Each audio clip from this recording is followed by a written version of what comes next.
Put on your best voice, I wear my pearls. What I never did is done. A penny for my thoughts, no, no, I'll sell them for $1. There was so much more after I'm a goner, and maybe then you'll hear the words I've been singing. Funny when you're dead, how people start listening.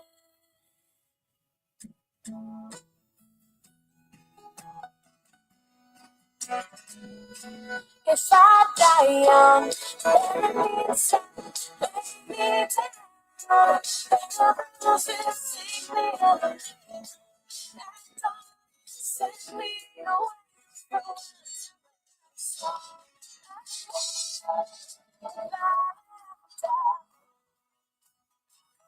Peace of love, keep them in your pocket, save them for a time. You know, oh, show, so put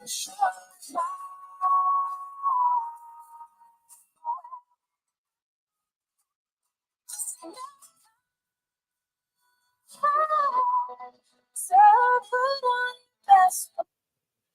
Well, hello everyone, and welcome into our program tonight, Awakening After the Watchtower. Well, my name is Rick Farron, and we have our host. His name is Eric, and he has been hosting this program for a little over a year now, and we're so glad to have him with us here tonight. But he had a tough week. He's going to come on and tell you about that. So let's bring Eric on. But before I do, I just want to say that I'm going to put a link up here. There'll be a link that you'll be able to see, and you can hit that link and you can come on screen. Now, you don't have to come on video, but you can come on video or on audio. So if you want to come on, I'll put that link up. You can come on and we can all share our thoughts and be with Eric tonight. And also, I'll put the telephone number up as well, so you'll be able to call in and talk to Eric and get him to feel good tonight. Because I'll tell you what, this community is so important to Eric. It's helped him so much. So let's bring Eric on right now, and he can tell you a little more about this sad week that he's had. Hello, Eric. Hello, everyone. Hi, Rick. How you doing? Doing good. Yeah. So what I'll do is I'll put the link up with the telephone number up so that we can bring some people in. So I'll stay right here with you as well, Eric. Okay. Alrighty, sounds good, Rick. Thank you. Yep. Hey, everyone. Yeah, there's some bad news, as you all know, and it's been a tough week. That song, we couldn't play the full one because YouTube would mess us up. But the reason why I went 2 minutes into it because of the lines in the lyric that she would always sing to me and tell me this was her life. She thought she was gonna die young, and she did. And she she went through something, and she was like the invisible girl. She considered herself the invisible woman from Marvel, Fantastic Four, because we all there was four of us that all thought that we were the Fantastic Four because of the characteristics and everything. It's a long story, but she was a very special girl, and she knew that that song had deep meaning for her because a line in it, I think she says, "A penny for your thoughts, I'll sell them for $1." Something about how no one listens until I'm a goner, and that it's funny how people start listening once you're gone. Something like that. I didn't write it down word for word, but that's how she felt, and that's how she lived for several years. And that song's important to me because it's like frees her spirit in a way. I don't know. It felt important for me to play it because maybe now her parents will start listening. Maybe they'll start thinking, what does it take? Does it take death? Does it take the loss of your only child to realize that Watchtower is a piece of crap? But I'm going to do a eulogy for a little bit. And I wrote something for her. And I'm not good at this. I'm not she's the writer. She's the one that should be writing this. As weird as that sounds. She had poetry published at 16. And she always spoke to me with notes. And she always hell, we even argued on text message, and I can't I can't express myself through text message, and I would just be like, "Will you just talk to me?" But that's how she was, and she was a beautiful person. Um, So, anyways, I guess I'll start with giving some backstory of her and who she was, and you know, and again, I've never done this before, and I hope I do an okay job. But I love her so much, and if you're watching Desiree, I hope I do right by you. But anyways, her full name was Desiree Phoenicia Kubler. Um, she was an only child. She was born in Tampa, Florida, in August 14th, 1982. Uh, she grew up in Ocala, Florida, and she was, now I don't know actually if I can't remember if she's third or fourth generation because I don't think her great grandparents were witnesses, but I know I was, but so she was either third or fourth. Anyways, she was an INFJ. If you guys are familiar with Myers-Briggs, it's the rarest personality for humans. It's a 1% of the population. People like Jesus and Martin Luther King were INFJs. If everyone knows Stacey Vallon from Surviving Paradise, he admits that he's an INFJ. They're very special people in our world, and they're highly sensitive, very intuitive, um, usually empathic, and they're just really great asset to our communities. Very rare and special people. Um, she was part Native American, Scottish, and Irish, um, and she was Native American, and she has some Nordic blood in her from somewhere. If Rick doesn't mind, maybe he can put a couple pictures up. You can just put whatever you want randomly. Um, let's see what else we got here. She was born in Jehovah's Witness. Desiree's. I'm sorry, I'm losing my place. Okay. Anyways, Desiree's parents are Gary and Renee Haug, and Desiree. That's what Desiree's maiden name is. Haug, Haug. It's a German name. Uh, Desiree grew. I forgot she's German too. If I didn't mention that, Desiree grew pretty poor, as a lot of Jehovah's Witnesses usually do. They're not the richest people in the world, and her life was a really hard one. Desiree, despite being a Jehovah's Witness, did not have a happy, safe home. Gary, her father, has explosive anger, and he was known to be the town drunk. He would show up at the Kingdom Hall drunk and looking for his wife, wanting to beat her up, and anybody that got in his way. When Desiree was just 6 years old, she was standing on a stool cooking a meal for her parents with no one home. Um, Her father would say to Desiree when he got home from work sometimes, "And what did you do today?" And she would say, "I'm six." Um, Renee's mother is also explosive anger. Despite Gary being an abusive monster, he is a decent guy deep down inside, but he's just really messed up from this Watchtower nonsense. And Renee, on the other hand, my mother-in-law, she really abused Desiree psychologically. Renee has no friends. No one can really stomach to be around her. She is everyone else's conscience, and it's really hard to be around. And she was always criticizing Desiree over everything. And it was a real hardship in our life, both of us, but especially for her. I don't want to make this about myself. Um, Also, some of the abuse that Desiree went through is Renee is a size zero, and Desiree, I'm not gonna give her size that she was when she was younger, but she's a little bigger girl, but not she's not big. You'll see pictures of her right there. There you go. um, but her mother would pick on her and say really rude comments. I would say Renee's a narcissist, and it caused a lot of psychological problems for Desiree. There's our wedding picture, and she she developed body dysmorphic disorder, and that's her parents right there. And what body dysmorphic disorder is, and it happens with both men and women because I know people. I can't. It's a very rare thing, I believe, and I know men and women that, or my wife and two men that have it. And what it is you look in the mirror and you're distorted. You see something completely different, and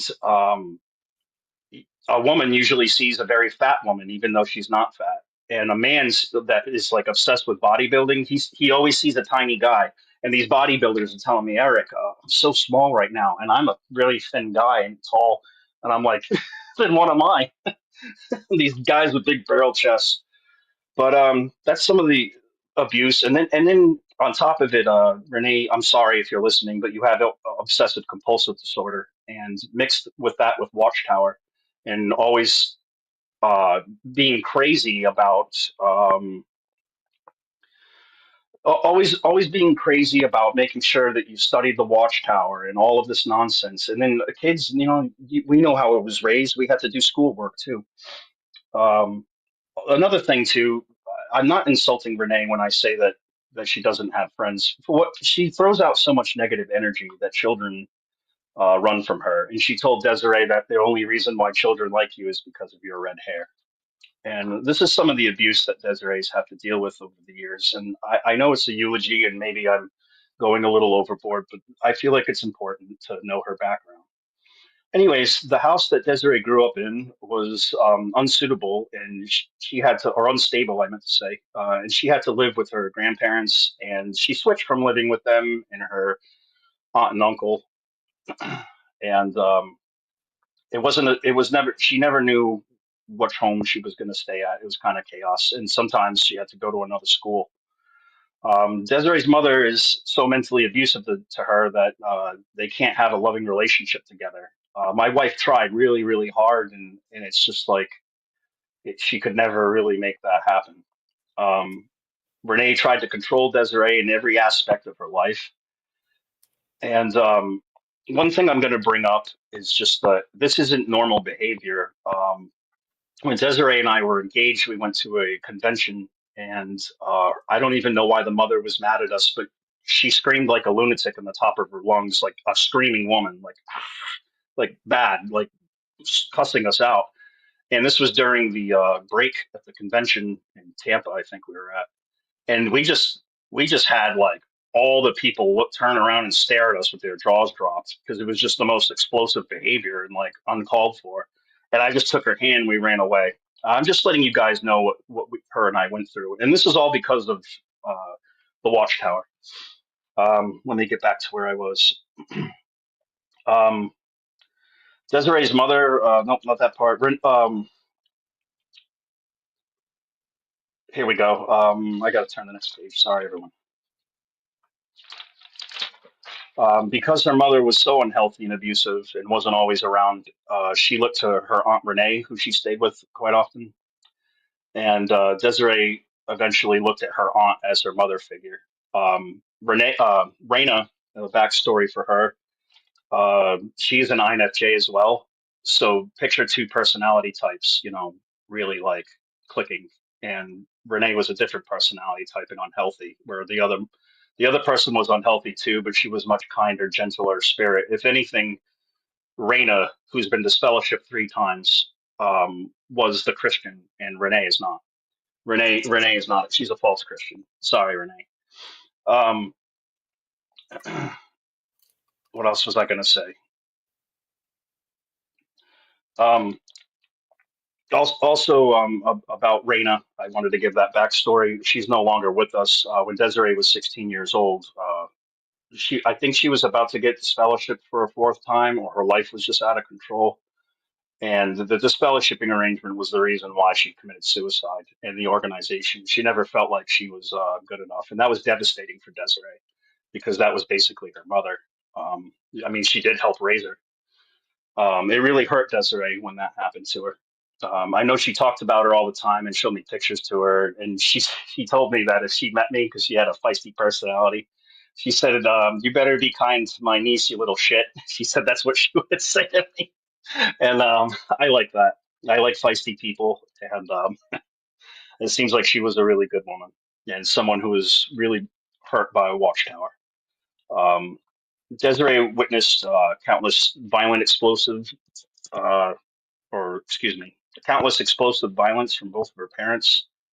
At one point, when she was like 10 years old, they were driving in the car, and there was a radar detector smashed over the wife's head, her mother's head, and Desiree had to mention that.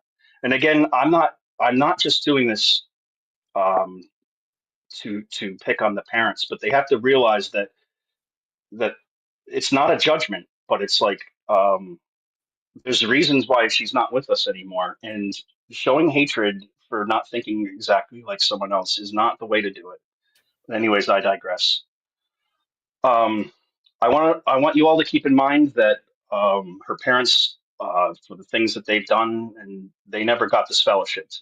My father-in-law at one time was a big burly man and drunk and angry, and no one messed with him. He intimidated everybody. He was called the Intimidator, I believe. Well, his nickname was Hurricane Gary, and a family member gave him that. And my wife never told me which family member it was because she said you'd probably tell my dad, and I don't want him to know that he was called that. Because see, that's who Desiree was. She didn't get back at her enemies. Not really.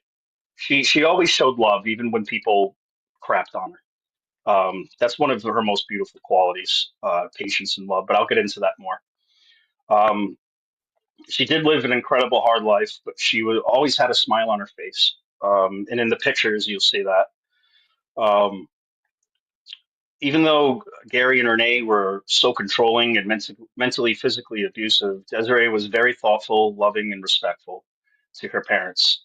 Uh, Desiree hurts herself to show love. She puts her own personality at risk, helping people, trying to help them. She lived her entire life with love, but also in pain.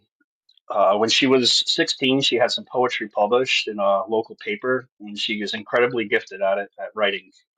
It's a shame that she never really got to be who she wanted to be. Maybe that's part of the Watchtower thinking. I don't know, but or the being a part of that. But she always wanted a dream to be a writer, and she told me she was going to be one day, and I believed her because I've seen things that she could write, and I think she was incredibly gifted at it. At 17 years old, this is how we met. Um, this is back in the dial-up. We got AOL. So there was back in the 90s. There actually was Jehovah's Witness like hookup. No, I'm not call them hookup sites, but like places where people could make friends, like a channel or something. And I think I had something silly in my bio, like I enjoy sunsets and bird watching and holding hands on the beach because it's just the stupid stuff that people always say. And she knew I was being sarcastic, and she said, "So what kind of birds do you watch?" And anyways, that's where it started. And we got married eventually, but when we got married, we had to, because of the witnesses and how they were, we had to kind of make up a story of how we met because that wasn't acceptable back then. And so but it is weird how we met because besides the internet, she ended up actually knowing a friend of mine, Dustin Antonelli, through the internet, but they had been talking for like a long time. And actually, he knew he was dating one of her friends, and he would go back and forth to see her. So there's a lot of connections with Desiree and I. And as we were talking, come to find out, like she lives in Ocala, and my dad's family lives in Denellen, the next town over. And the Desiree and I had so much in common. It was weird that this all happened through the internet. My aunt was her librarian, and what are the chances of that? Because when she heard the name Kubler, it sounded familiar, and sure enough, and then eventually our families kind of knew the same people, and so there was that connection. Um, let's see. After just to back up before we got married, we met at Islands of Adventure. You guys remember that? I flew out, and my mother wouldn't let me go alone, even though I was 18, control freak, and she took her and my brother with me, and we all went on the trip together. And even though I couldn't stand my mother, she at least gave me some space with my wife and I, and it was an awesome date, the best date ever. In fact, you know what, guys, if you don't mind, I got a picture right here. I'll share with you all. This is us at Islands of Adventure, and it's my brother and I. And my mom took the picture, thank God. It's my mother and I, my brother and I, my wife, and her good friend Jillian. And if you can see that right here, everyone, there we go. It's a little reflecting because of the glass. But yeah, that's us. And We were so happy together.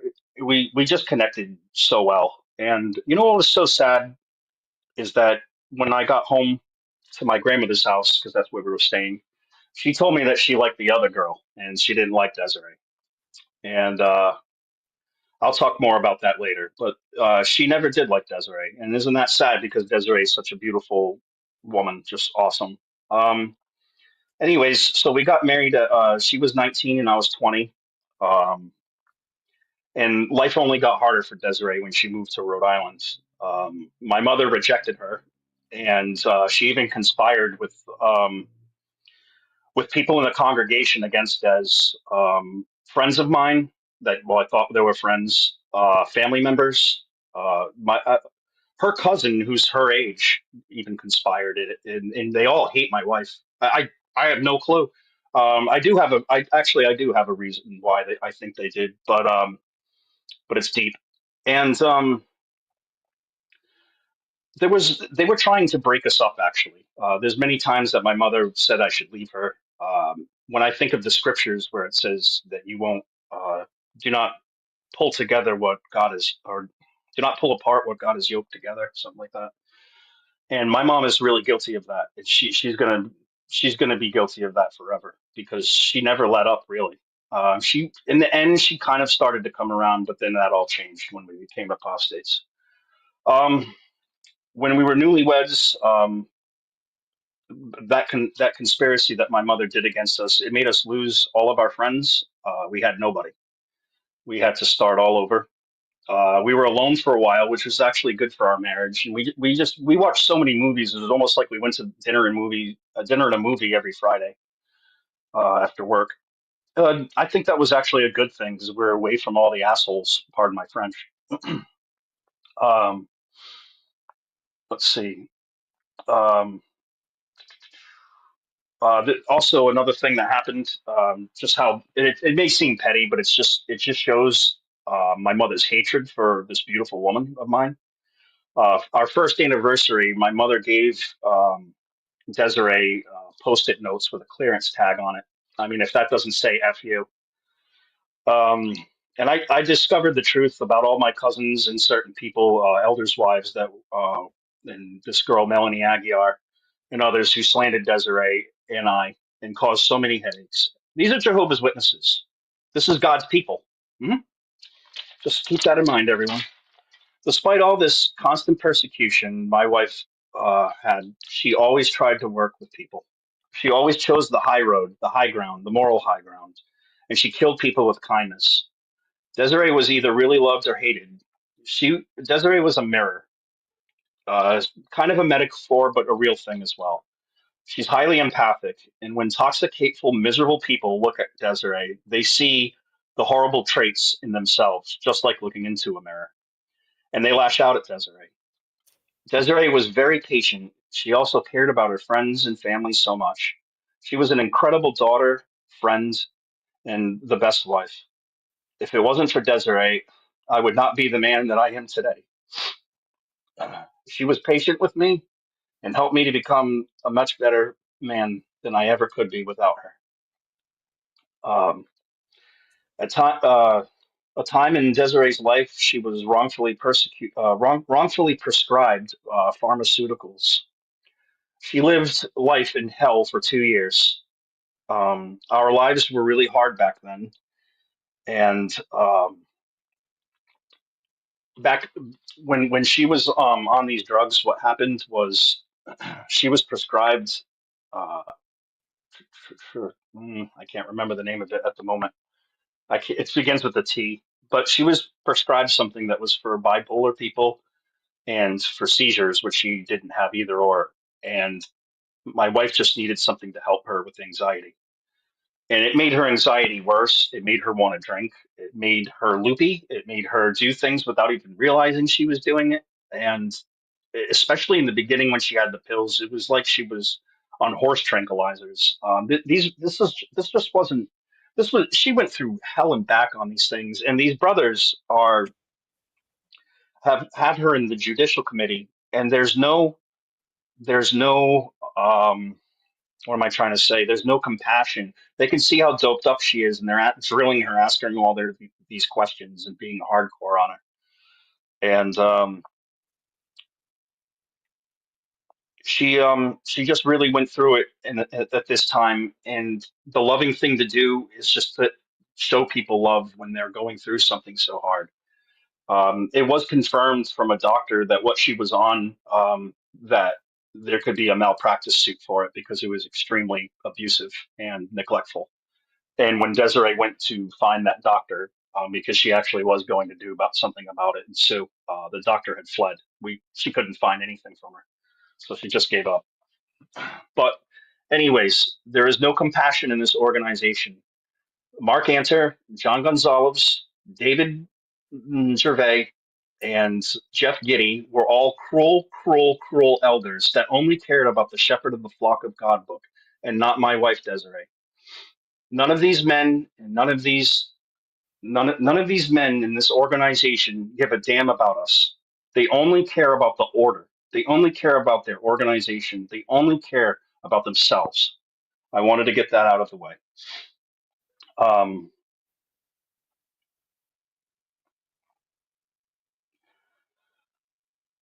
okay, I'm done with that. Desiree was so loving and forgiving towards others, but hardly got it in return.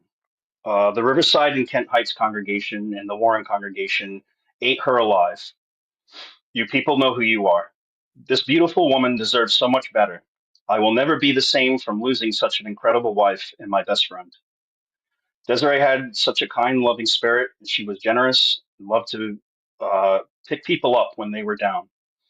Her and I rejected the disfellowship arrangement, and we did not shun others. We didn't make a point to hang out with them, but if we were around them, we never treated them ill and asked them how they were doing and if they needed anything. But we even had someone come over the house and she made him a meal to go, and we hung out for a little while. She never, her and I never, her and I rose above all the hatred, and we showed love instead of what Watchtower shows. She rose above the hatred, and she always showed kindness. She was the most incredible woman I have ever met. We shared a lot of interests, like we loved Thai food, and we loved to travel, and um, we loved to. She loved to. She wasn't a super extroverted person. She was very introverted. But when she had a friend, she did everything for that friend. Very thoughtful and caring. This is a good story to tell now that I think of it. In the organization, there was a friend of ours. There was a picture of her, but it was her sister, not the one. But it doesn't matter. Her daughter said to Desiree, "Mommy, why does everybody hate me?" And the reason why she said that was because that mother, my wife's friend, she's disfellowship. No, no, she's not. She disassociated herself many, many moons ago. That's her sister right there. That's not her, but the family, we were all close. What was I saying now? I, I admit that I told everybody that I was talking to tonight that this is a lot on me, and I'm gonna sometimes just forget what I was talking about. Just it's been a lot of emotions, guys. Um, I was gonna bring up that her sister, Desiree, went to, the daughter. Thank you. I'm sorry, everyone. Stay with me. Her daughter, when she made that comment about that everyone hates me, the reason why was because she's the grandbaby of her mom, and half the family is divided. Half of them are disfellowshipped, and there's a big family. I think there's seven of them, and half of them are in the organization. And so the ones in the organization ignore the the niece, the granddaughter, whatever she is, to each person. And that's why she said, "Why does everyone hate me?" And you know what my wife did? She got so upset about the disfellowshipping arrangement and about that she went out and she got her a card, and I think she got her some candy and some kind of toy. I can't remember what it was. And she asked if, is that right if I do that? And I just thought, what a beautiful woman. I'm like, of course it's okay if you do that. Like, go spend some money. And I didn't want any of the credit for it. It all went to her. We went together though and dropped it off. And that kid, you should have seen it, guys. Desiree made that child. She made her day, and she told her you're not hated, and that that people love you, and that's a beautiful thing. And I guess with that said, um, she was the most incredible woman that I had ever met, and I can't wait to see my beautiful wife in Jesus' kingdom again. And thank you, everybody.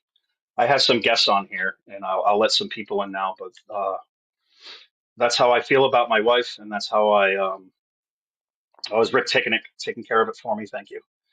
And that's who she was. And I think I could have probably done better. I'm not the writer again, but you'll always be missed, sweetie, and I love you. Hi, Linda, and I think I saw Debbie Moore on here. How's everyone doing tonight? I'm doing okay. Can you hear me? Yep, we sure can. Okay.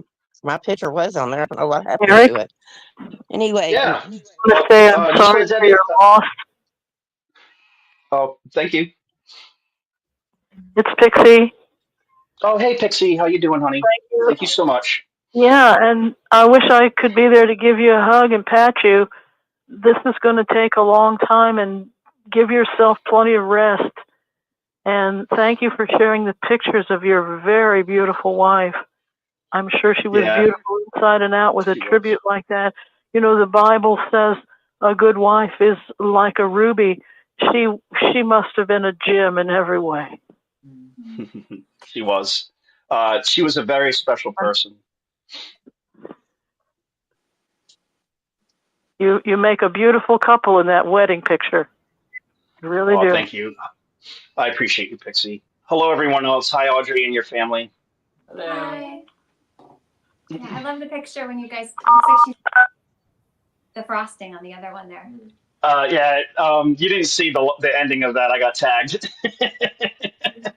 The picture is great because it leaves you up to suspension what's going to happen. But yeah, Did you get all I of got your hit. jokes? Yeah. Yeah, she got it on me. She looked like she was. I love that picture because of her like devilish little look or mischievous or whatever you want to call it. You could tell she was gonna do it, and that you knew she was gonna do it. Yeah, I love that one. Yeah. It's cut off, but it's cut off because of I didn't do a good job. But my brother is in the corner. That's him, and he's laughing and got a big grin on. That's a perfect. I think this is our wedding. Shoot, I already forgot what it is. Debbie knows what it is because I told her your what wedding it was. shower. Yeah, my wedding Your shower. wedding Thank you. shower. Yeah, you got it, Debbie. But yeah, sorry if I'm awkward and quiet. This is a rough one for me, y'all. Okay, it's fun. How you doing, Eric, Linda? um, Oh yeah, go ahead, Debbie. okay. Go ahead, I was Debbie. just going to tell you, I just wanted to tell you, I'm really proud of you and how well you're handling this. And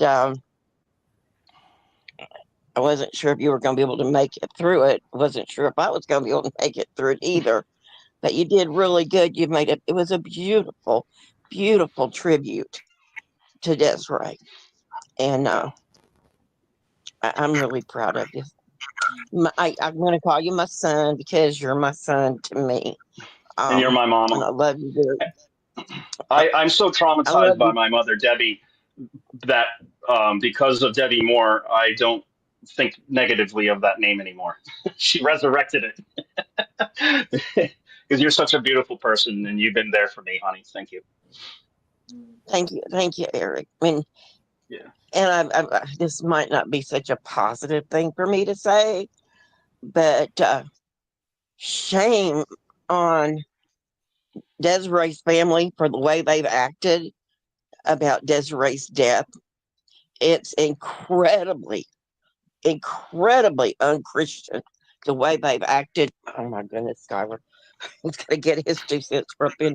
But it's incredibly horrible how they've treated you. And the fact that nobody in your family has acknowledged the death of Desiree, not even your parents. And I just think that is a horrible thing to deal with. But at least you've got a great big family now in the ex-Jehovah's Witness community. And we're all here to love you and support you. And anything you need, you let it be known, because we're here for you. And we all love you very much. Okay. Thank you, Debbie. And you made a great point, because I haven't gotten a single call from a Jehovah's Witness, and I'm almost like, I'm not shocked about that, but my family, this makes them look really bad, because if it wasn't for Rick's show and Vern's show and other people that I've met, I wouldn't have my phone overloaded with phone calls and voicemails. Audrey and her family are here, and we don't know each other too well, but we're all brothers and sisters, and we all are rising above Watchtower's immoral way of that they look at love, because we rise above them because we love unconditionally.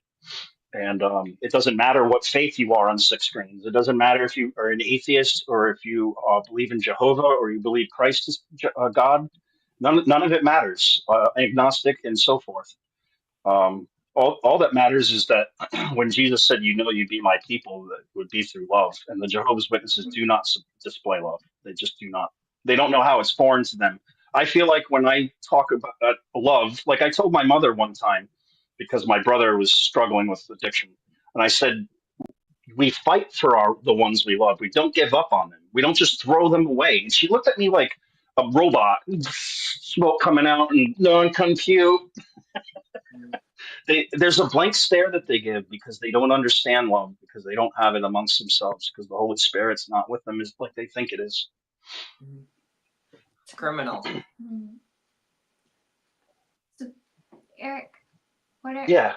when you guys were in Florida, did you ever go to see the manatees? And you guys were in Ocala for a while. I never saw the manatees. I don't know if she did, but she worked at Wild Waters, and is that the one that's yeah, I think so.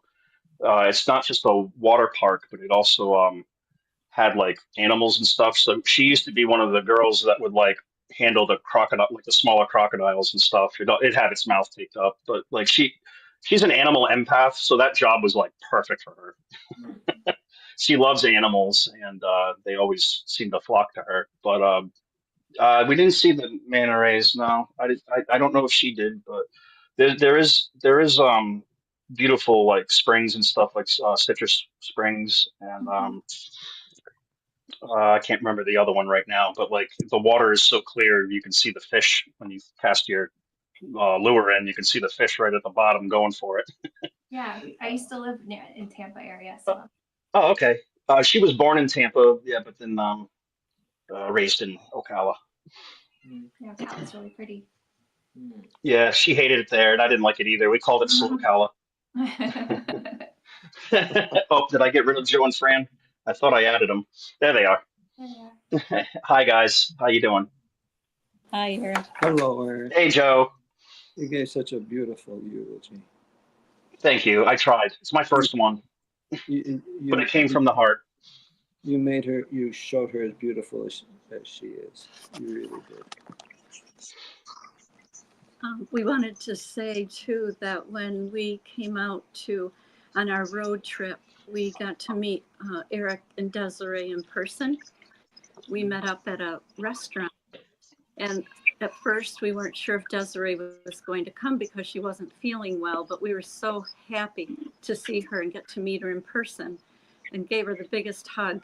And while we were having dinner, we had a very nice waitress. She took time and everything. And Desiree went on to explain the reason, we were together, that we were ex-Jehovah's Witnesses. And she went on to explain to the waitress what it means to be an ex-Jehovah's Witness and the treatment that we receive once we leave. And the waitress was very kind. And I tell you, Desiree was just so adamant, but yet kind. And she was just so loving. And we are just so happy we got to meet her. We can't say that enough. And we are just so happy we got to meet her. Thank you so much, Joan. And it was a really great time together. We had a good time. And it just goes to show that true love like really rises above, and it really like connects people when we're all grounded and we're not following man-made rules, but the rule of Christ, show love. Yes. And you guys are great at it. Wow. Hi, Vern. How you doing, my friend? Love you. We're doing Love you too. okay. Love you too. We're here for you. Hi, Shauna. I was just kind of caught sideways when I heard the news, and you guys are so young. You know, it's not like you're old. This organization has just taken the toll on all of us. It's knocked the wind out of a lot of us, like Desiree. And I couldn't believe the story. You know, when you told your story, it's. I don't think I heard all those things before, but how the family is treating her, and not even to acknowledge that she died. I did talk to the in-laws, but it didn't go very well. I was very explosive. I blame them to have some of the blood on their hands because parents aren't supposed to treat their kids like that. It goes deeper than that. I told the story, but Vern, I think it's you. I'm getting an echo. Let me just shut this. How about that? Did that? Yeah, that's better. I think. No, it's still there, but I'll just deal with it. A little bit echo. Yeah, that's okay. Let me turn my volume down. I should have headsets. How's that? Does that help? Okay. Yeah, that's better. That's better. When she was when we were both disfellowshipped, we both tried to get reinstated. I don't know, was it 4 or 5 years? It was COVID time around there. Yeah. So what, 2019, 2020, somewhere around there. We were making meetings, but like taking our phone and just calling in and putting it down and watch Lloyd Evans or whoever we were watching back then. Or make a meal, or we didn't listen to a damn thing. And sometimes I got curious because it was my old Kingdom Hall, so I would stay for the announcements just to see what's up. But we did our thing and we sent our letters into the elders, and they said, no, we're not reinstating right now. I'm like, what do you mean you're not reinstating right now? They're like, well, because of COVID, we can't meet in the Kingdom Hall. Fair enough. Let's go to the Burger King.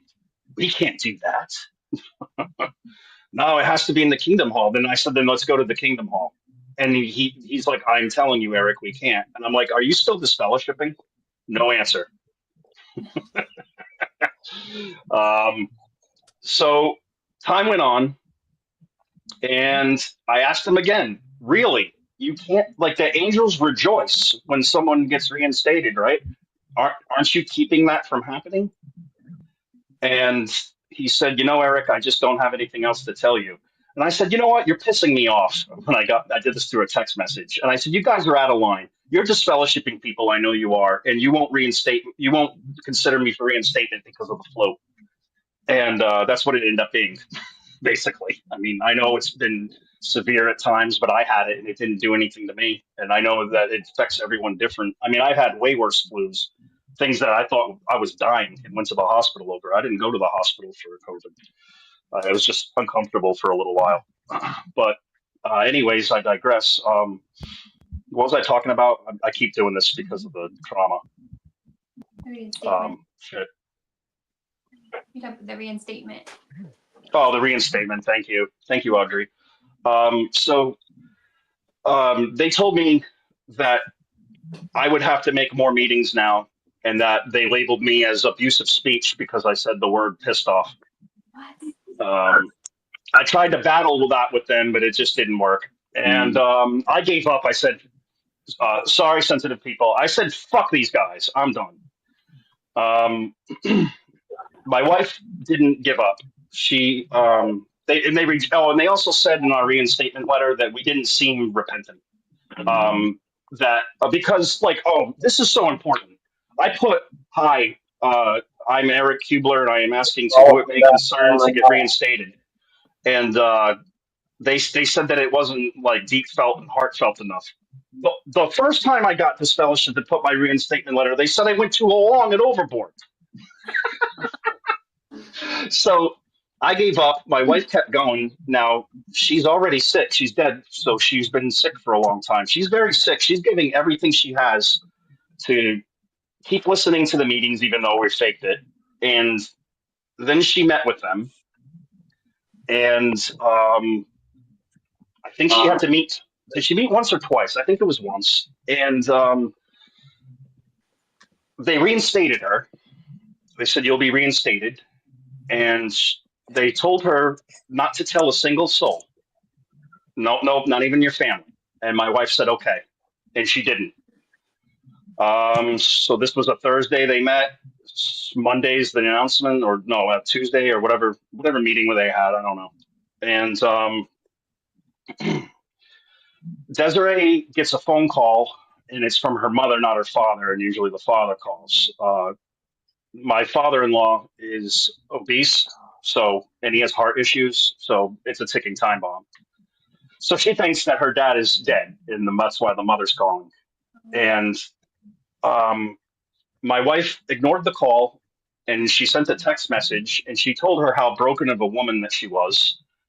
I'm just letting someone on. Hi, Ruby. She's telling her mother how broken of a woman she is, and that she doesn't have much left in her. Like, she's really, really hurt, and she's got massive anxiety that she's like, I don't know why you're calling me. I hope that dad is okay. I'm always freaked out that he's going to die. And she happened to make a comment to where she said, Jehovah God is not happy with the governing body. And I think that's all she said. And that's all it took. And Renee, I'm calling you out. I'm calling you out, Renee. And I'm calling you out, Gary Haug. You guys sent that text message and copied and pasted it to the elders, and they kept her from getting reinstated. Who is your God? Who's your God? Is it the governing body or is it Jehovah? Because right now it's the governing body. And when Desiree was getting reinstated, she said she should have brought a recorder in anyways because of the questions that we were telling her. Do you believe that they didn't care about her past sins? Do you believe that the governing body are God's one and only channel? Do you believe that they deserve the respect to listen and obey and blah, blah, blah? Governing body, governing body, governing body. And sorry for my anger, but now that I'm talking about this, that's where my emotions go. Because this is pure effing garbage. So do you see, right? So I need to back up the story further. I need to back up of how Renee knew that Desiree was getting reinstated. A prick of an elder named Mark Anter told them, and I know it was him because she bugs them all the time. Is Desiree making the meetings? He probably was so sick of it that he's like, hey, I got great news. But he wasn't supposed to tell her. Rules for thee, but not for me.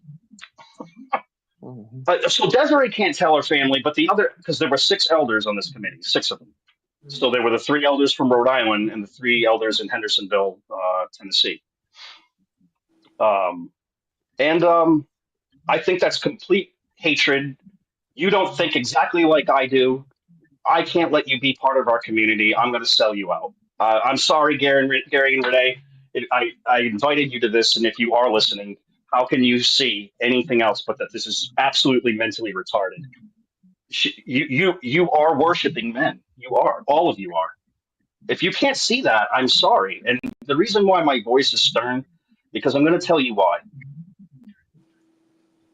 Alex Jones has been right about a lot of things. No one can deny that anymore. You know why he was yelling at everyone? They're going to kill us. The new world order's coming. They're going to wipe us out. Because it's an intense subject. And I'll give an analogy. If Jesus Christ was in the temple, do you think it would go over well if he was like, hey guys, what you're doing here, selling the money changers, you can't do this. You got to get out of here. Like you can't do this. This is wrong, right? Why don't you leave? That didn't go down like that. He got his whips. He called them a den of vipers, and he chased after them. Who knows what else he said? I'll give you another analogy.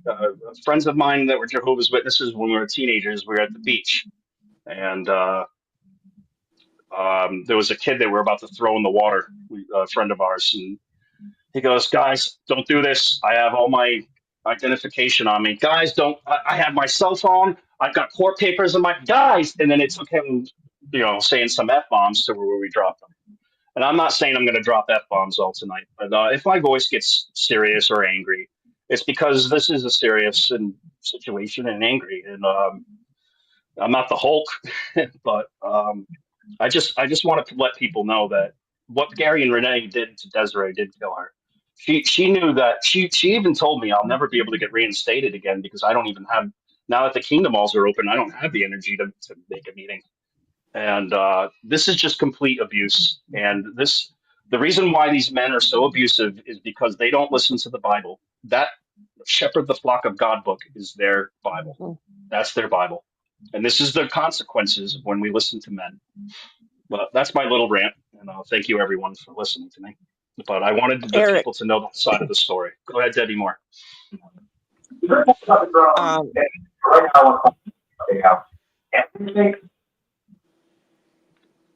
um, Before we can you bring hear Debbie me?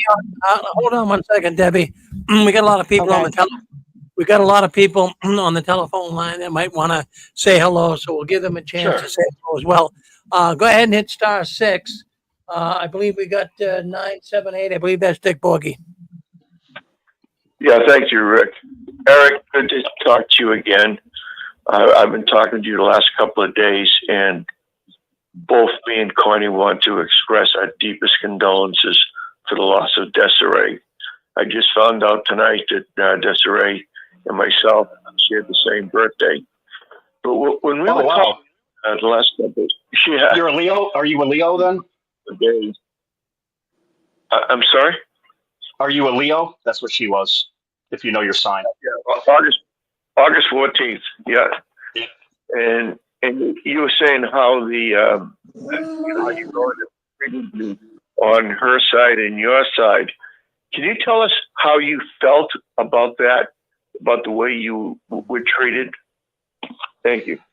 You have to back up your question because there was a baby or a kid or some kind of noise. I have to hear it again. I'm sorry.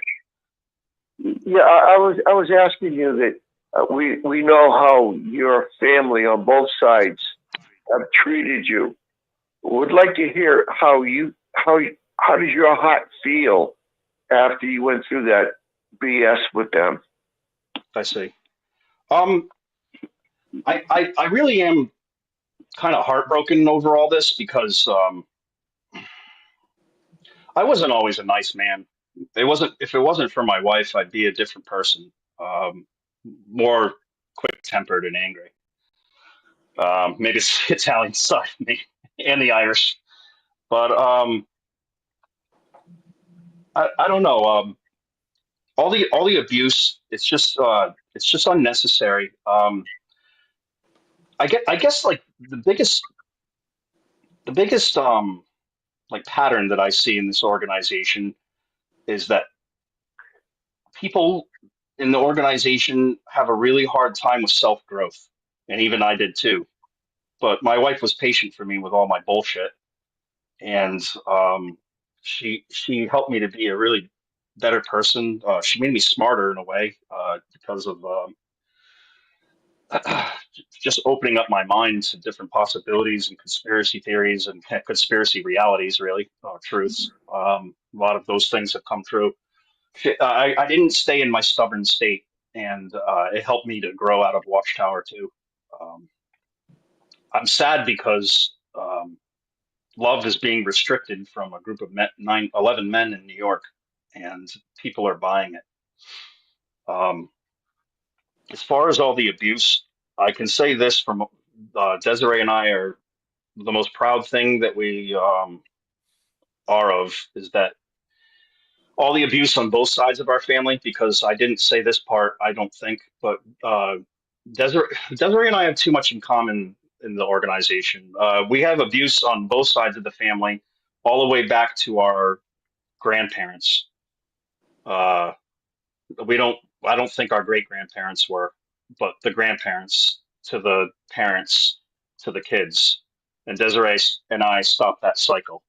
No child got hurt or abused or in a, if we were had a kid at 19 and 20, it probably wouldn't have been the best thing for it. We were too broken and had to learn ourselves, and that happens a lot in the organization. And uh, her and I both regretted not having to be able to experience children in this life. But we also found out with her blood type that we weren't able to have kids. She's got like, is it negative O or O negative, or it's a really rare blood type, and I think she has to be with another O negative or something. I don't know. The doctors explained it to me, and it's been so long, I can't remember all the details of it. But we're really glad that we broke the cycle and then we healed. We saw our own problems and faults, and instead of running from it, which is what the witnesses do, because the governing body tells you, as long as you're going to the meetings and put it on that good front and go out in service, you're a good Christian. But it's much more than that, because it has nothing to do with serving Watchtower. It has to do with love. That's the theme of the Bible, and that's how I feel about the abuse, and that's how I feel about my parents and her parents, and all of it, and all the witnesses. But thanks, Dick. Does anyone else have a question or wants to talk? Hi, Eric. Hi. It's Sharon. I used to be in North Carolina. Is this Sharon from North Carolina? Oh, you changed? You're in Virginia now? Yeah, I'm in Virginia now. Just 10 minutes over the North Carolina border. Oh, okay. It's good to hear your voice. My condolences to you. It took me this long to speak. I understand that abuse with the way Watchtower treats people whose loved ones passed. Yeah. My daughter passed Christmas Eve 10 years ago. Oh, sweetie, I'm so sorry.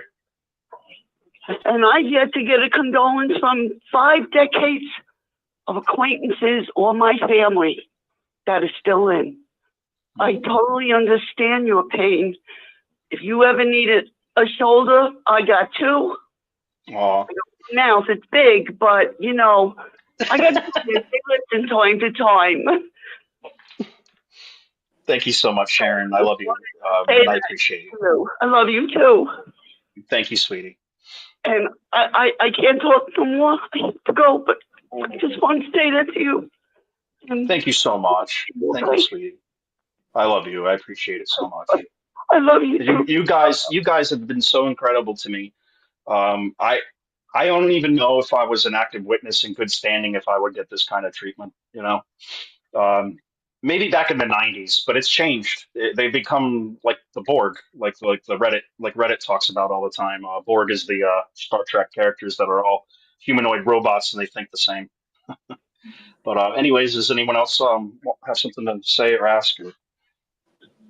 Yeah, I do.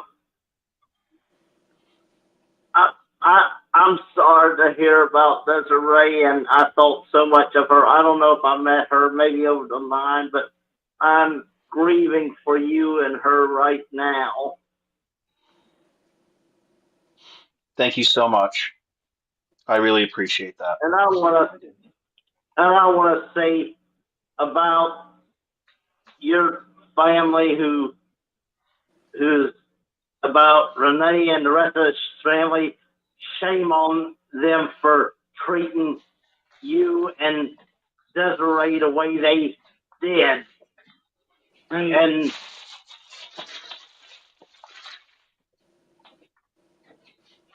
well, thank you. Oh, you're still talking. You're coming in and out, brother. The sound is poor. I recognize that. Mm. But let me put my camera back on. Sorry, everyone. Okay, Dallas, we're going to cut you off here because it is not coming through clear. But thank you, Dallas, very much for checking in here tonight and wishing condolences to Eric. Thank you. Can I share one quick thing before I go on to the next caller, or if someone on our streamline? One more thing I wanted to bring up. I gave the picture to Rick, but it's on another thing, and it'd just be easier for me to hold it up because I'm just going to tell the story real quick. So let's put my finger on his head. So there we go. That's my cousin Brad. That's his wife, and that's like the rest of my family, his dad and or my uncle. Um, Brad, my friend right here, I suck at this. He he's my cousin, my second cousin. He was my best friend, and I would say Watchtower killed him too. I would say he was a, a pomie. He never got baptized, but he believed in it. But he celebrated Christmas with his wife anyway. She's a worldly woman, and his dad was extremely abusive. The elderly man in the thing. They have there's four siblings in that family, for my uncle Tony and my aunt Pat, and my uncle was a psychopath, and he never laid a hand on his daughters, on his two daughters, and they do fine in the truth. They're strong and spiritual. The two sons got beat so badly that they never wanted anything to do with Watchtower, and my cousin Brad got addicted to painkillers from the doctor, and then wanted more and more and more and more and more and more and more until he went to heroin. He blew his liver out, got clean and sober, still drank a little bit here and there, but at least he was not doing heroin. I don't think he was. And he got into a car accident, well, he lost his wife and kids, but then when he got sober, he got his kids back with visitation. But he got into a car accident, and he needed a liver transfusion, and they couldn't give him one because he was an addict still. He still drank. So he died, and nobody told me. Nobody. Not a single person. Everybody knows how much I love this man. It's a known fact that he hung out with Desiree and I all the time, even when we were Jehovah's Witnesses.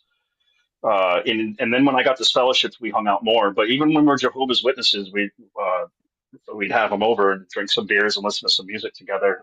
We went to a rock concert with him and his wife, Pearl Jam, and he was, Desiree's my best friend, but there's a lot of best friends you can have, and he was one of them too. And I've highly pissed off and insulted that no one told me. And you know how I found out?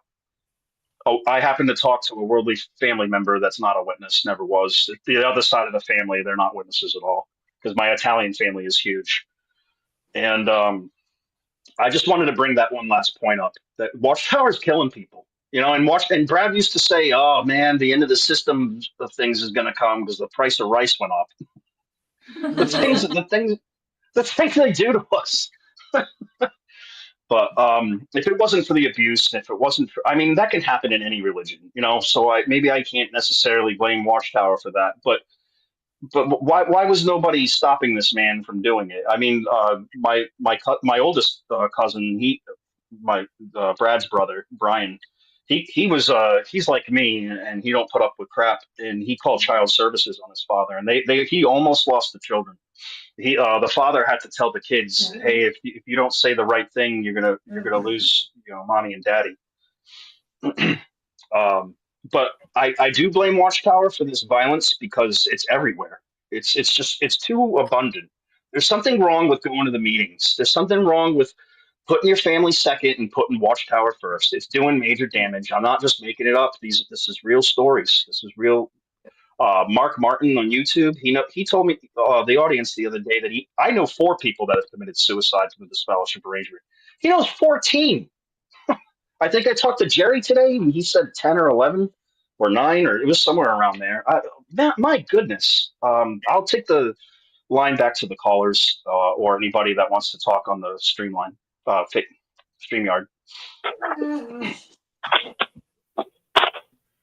Hey, Eric. Yes, sir. I'm sorry to hear about your wife. Oh, ma'am. My bad. Thank you so much. But in my congregation, yes, ma'am. a girl was disfellowshipped, and the father was an elder, and he wanted to do the memorial talk, but they said he couldn't do it in the Kingdom Hall. Now he was an elder, and his daughter, passed away, but she was disfellowshipped, and they said, "Oh wow." That, they did not want him to do the memorial talk and they said if he did the memorial talk at like any place else, he'll be deleted as an elder. They said let some worldly person do it for him, you know, because like they said he can go to the cemetery and all that, but if he participated in any kind of way, then he would be deleted as an elder. Holy smokes! Yeah, so they treat you so bad, you know. It's just amazing that they call themselves Christians, but you know they'll treat you like almost like a demon, you know, if you get this fellowship. They sure do. You know, one time, Desiree was she was disfellowshipped and she was putting money in the contribution box, and a sister. I watched it happen, and so did Thomas Martin. He was the what do they call those guys in the back of the Kingdom Hall again? No, not servants. I can't remember. But anyways, attendant. Ushers. Yeah, attendant. That too. I think it's attendant. I think Audrey got it. But yeah, the attendant saw it too, and there was this Russian chick because we had a Russian congregation. She's always been kind of nasty, but I guess she didn't like my wife because she purposely shoulder checked her into the wall as she was putting money in the box. Thank God it was only $5. But it just I don't know what is up with the Rhode Island congregations.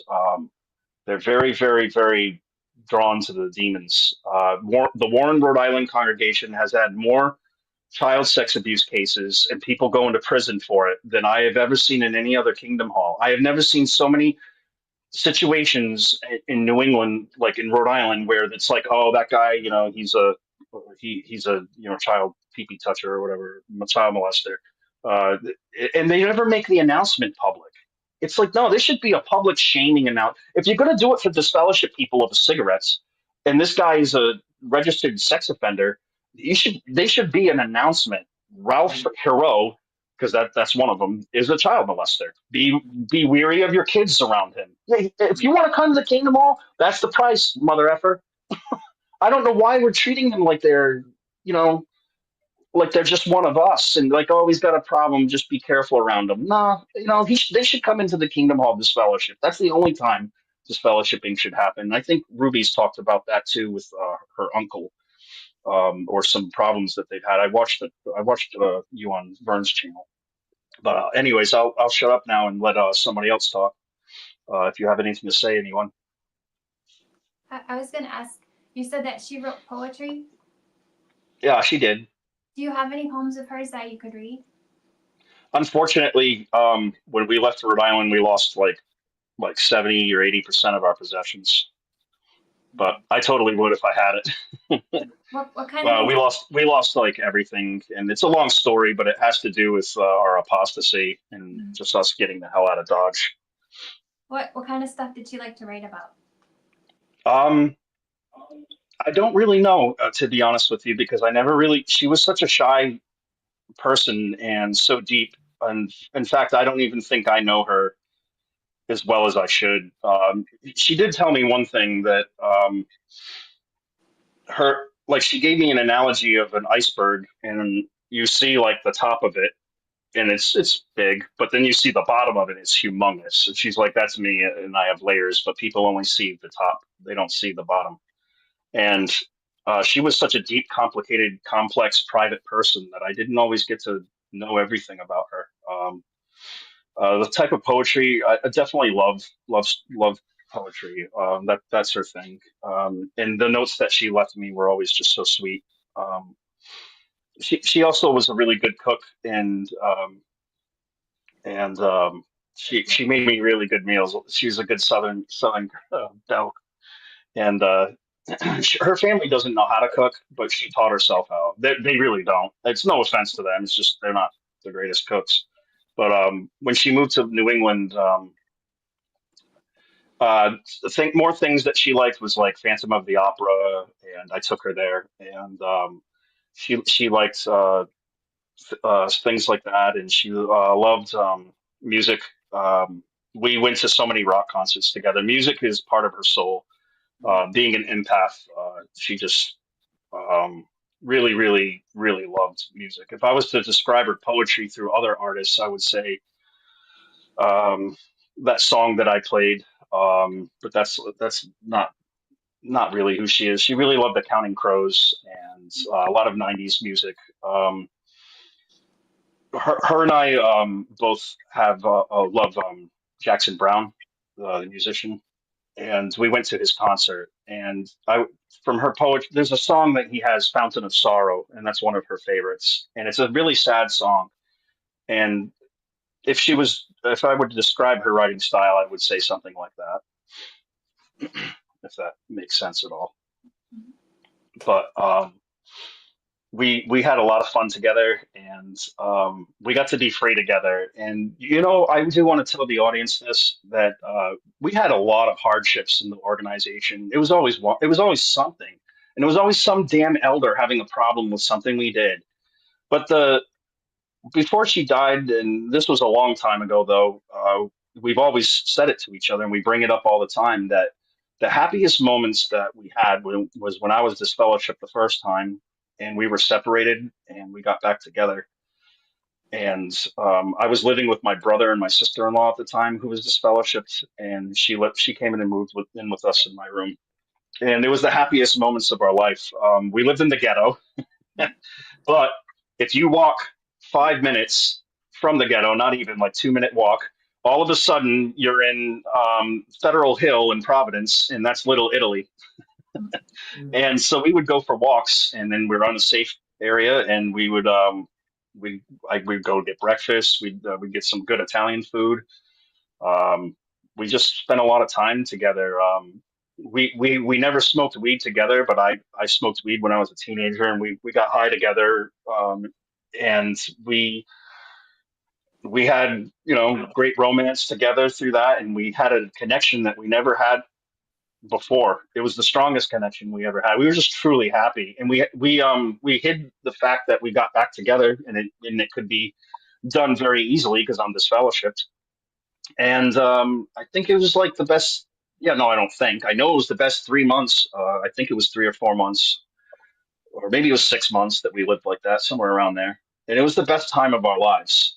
It didn't get hard again until we went back to the organization. I got reinstated, and that's why this is not the truth, because Jesus is, and this isn't how it's supposed to be. She loved to be dangerous at one point. She skydived, and I think she's crazy for doing that. I have a fear of heights. I'm not afraid of a lot of things, but I can't stand heights. That's why I never did roofing. When she jumped out of the plane, I wish I had the pictures. They were left behind, but she was laughing the whole way down. She's with another person attached to them, because that's what you have to do the first time. That was in Florida, and it was at some really known airstrip, or whatever you call it, where they do that. And they had a great reputation. And the guy that went after Desiree, his chute didn't open, and he died. And we were just, I was like, see, that's why I ain't doing this. That would have been me. But she was adventurous. She took me out of my shell. She loved city life. Just absolutely was like in love with it. New York City, and she kept wanting me to take her. And I told her no, and she's like, "What's your problem?" And I'm like, "I cannot drive in New York. It's too damn stressful. It drives me nuts. I can't do New York Boston traffic." And she's like, "What about if I drive?" And I'm like, "You can't parallel park." She's like, "I'll pull over and let you do it." So that's what we did. And if it wasn't for her, I wouldn't have known New York and Boston so well. And if I go to the convention this year with Rick, I mean, he must be near Andover Street, I think it is, right? Or it can't be too far of a drive. And there's a place that's a small little Italian restaurant called Giacomo's, and there's 10 tables in the entire restaurant. And it's the best damn food I've ever had. We loved it. We would go there, and the line goes all the way out the door and around the corner to the next street, and they let you drink beer in a paper bag or alcohol or whatever. So everybody's doing it, and it felt liberating to just be together and do the things that we love. And she was an amazing, adventurous woman that uh, pushed my maybe things I wouldn't usually do or want to do, and we were a good duo together. And yeah, anyways. Hey, Eric. Hello, Hey, Eric. Ruby, how you doing? Oh, I got a friend of mine here. Hi, Ruby. Hi, Bob Roberts. How you doing, Ruby? Hey. Hey, Bob. Brad.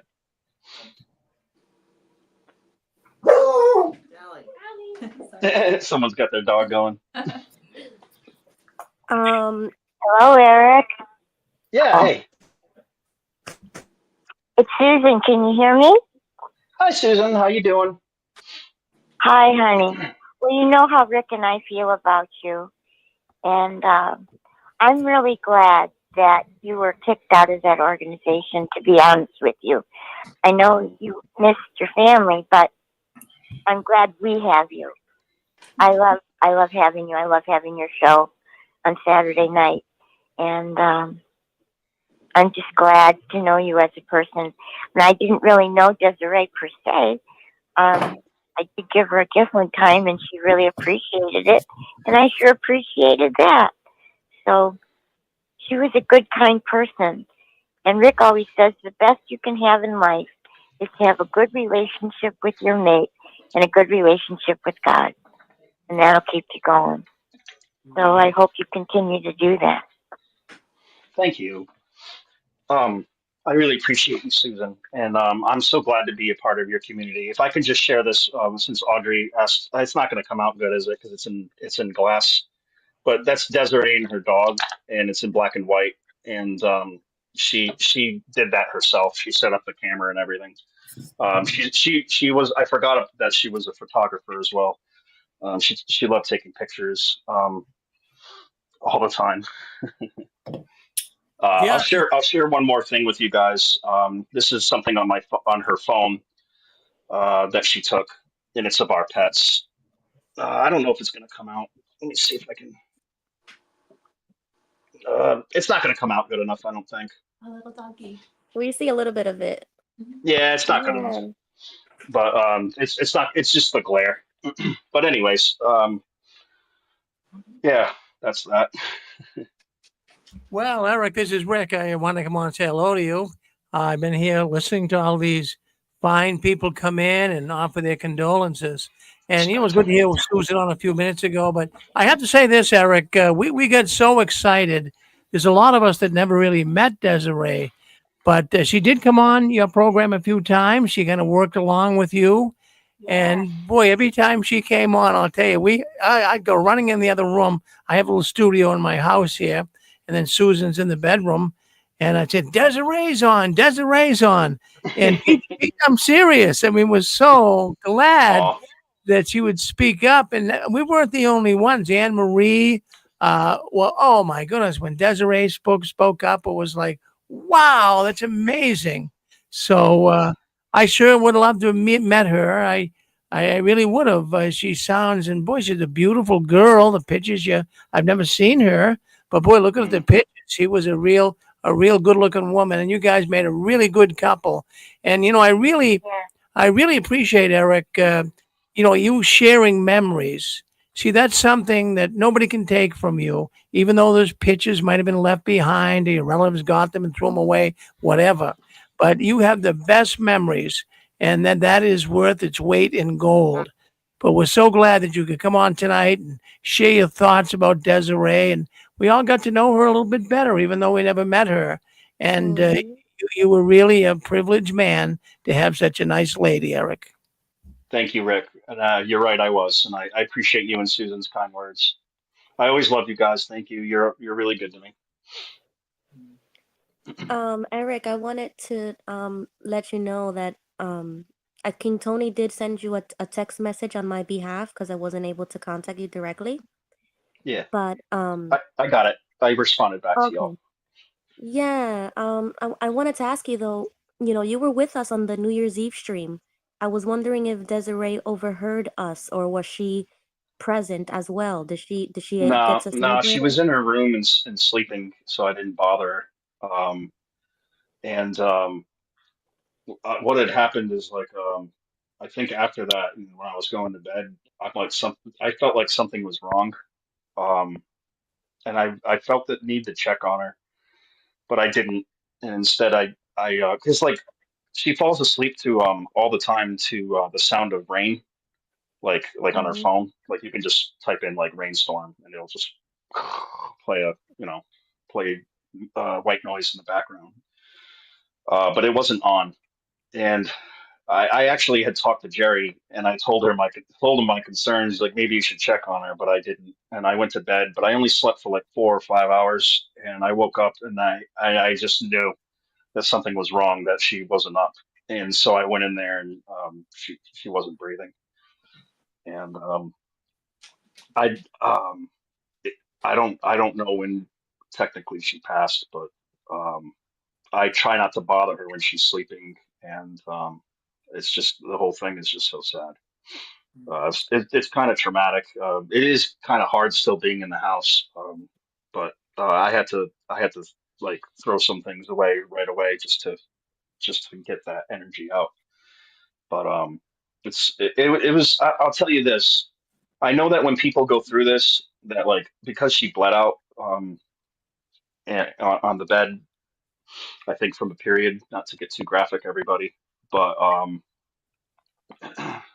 like it's like a horror scene going in there and cleaning everything by yourself, and you think that like your family or like somebody like the witnesses would help me, but I don't have that because I moved anyways. But it's just like there's just nothing that they offer. Like the moment you aren't that you're disfellowshipped or don't think like them anymore, and it's just not normal. I'm a tough person and I got through it and cleaned it, but Mm-hmm.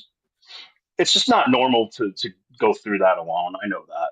I'm smart enough to know that like this isn't normal. I know families that like come in and like help, and it's to clean it. And I know the situations are different, but I wouldn't be here if it wasn't for the shunning arrangement. I wouldn't have felt the need to escape. But that answers your question, hon. Yeah, we wanted to let you know that we were so shocked and so sorry to hear that. And sometimes, after we leave the cult, we don't know how to deal with these type of things, like just to be honest. Because we used to believe that, that person would be resurrected. And Mhm. unfortunately, a lot of us don't believe that anymore. But I'm not afraid to say that I actually do think that she is alive, but she's in heaven, and Yeah. that we prayed. My cousin and I prayed for her. We prayed for you, and we actually believe that. You know what I mean? Like, I don't. I like. I know some people have a problem saying, "Oh, I'll pray for you" or whatever. But Mm. I truly mean that. Like I believe in prayer still. I believe in God, and I prayed for you guys, and I'm not gonna Thank stop you, praying for sweetie. you I guys. appreciate that. Yeah, like we love you. This is a community that is here for you no matter what. Yeah. No matter what religion you're in or what race you are or what age you are, like it doesn't matter. And I love that about us. So we're Mm. here for you. You can call us and text us whenever you want. And we love you. Thank you. I love you girls too, and thank you for reaching out to me, you and Tony. I appreciate both of you. I had fun with you too that night. With you all. That was a good New Year's party. Well, it didn't end up being a good New Year's for me, but it was until I found out what happened. It was a good night with Ruby. You're here with me if anyone else wants to talk or. Eric, Oh, yes. I missed the beginning of the program. Was Desiree ill? How did she pass? We still don't necessarily know yet. The blood work hasn't come back, but I don't know how much I want to give away. Let me hold that one back. But to sum it up, Desiree lost the will to live, and she did not take care of herself anymore at all. And I'm sure I don't know if I want to say this part of her. I'll give her the dignity, and I'll just leave that part out. I would, yeah, I don't want the radio to know all that. But like I said when I found her, there was a pool of blood everywhere, and and she was bleeding from her period, and the EMS and everyone saw that. Her lips were purple when I came in, and I knew that they said, "Do you want to do like CPR?" when I was on 911, and I'm like, "I don't think so," because there was just nothing there. I don't know. You know what? I've only seen like I've seen a dead person before, and I've seen like an animal die, and there's just something about them when it's like over, and when the EMS got there, like or the cops and whoever, like seconds after I decided that I wasn't gonna, and they said she was dead for a little while. They asked me a bunch of questions and they go through procedures and stuff, but and uh, Desiree had been telling me for a long time that she needs to die and that she's going to die and that she can't stay alive anymore. She really suffered and she neglected herself a lot. She has she had an overactive thyroid condition and she stopped taking her medicine and just didn't take care of herself at all. Let her just she confined herself in her room and just stopped giving an interest to anything really. It's really sad. And you know what? It got the moment that it got the worst was when she got rejected from her parents from getting reinstated. Her health just plummeted from that point forward. I think I don't know. Like, is it a broken heart? Is it from? I'm not sure. I'm still waiting to hear back from the toxology report and stuff.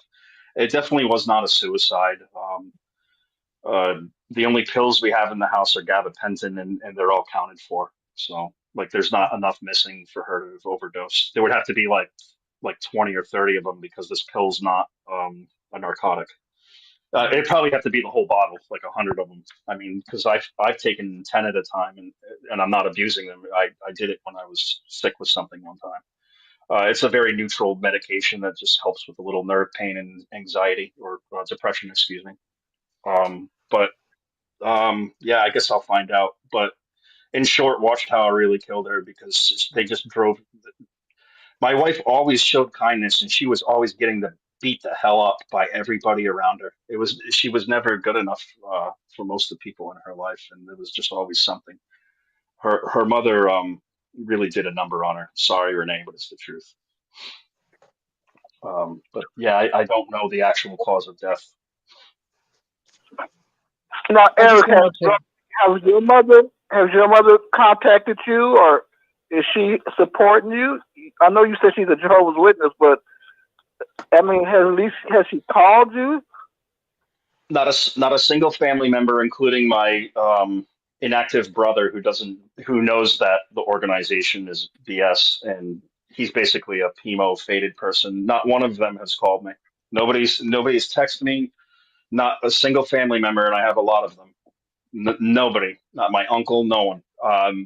And this is a really good anti-witnessing bit because the ex-Jehovah's Witnesses are the ones proving who they have to love, not the witnesses. Because we love unconditionally, like I said before, whether you're gay, straight, atheist, agnostic, Baptist, Catholic, whatever. Well, it doesn't matter what faith you are. It doesn't matter what you believe in, as long as we have love. If that answers the question, hope I did. There's been statistics done, Eric, that those of us that are survivors do tend to die earlier. It's an actual thing. Gotcha.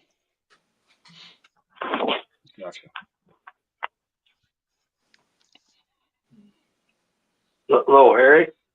Yes, sir. Yeah, this is Thomas Hodgson from Lawrence, Kansas. My goodness, I'm very sorry about your wife, Eric. I really feel for you in a big way, and I just want you to know that I'm always here for you. I'm going to say some prayers for you, because I know you're really going through a lot, and it just shows us over and over how Watchtower causes so many hardships in family. I'm not saying that they contribute to all of it, but I think they contribute to quite a bit of that situation that you mentioned there.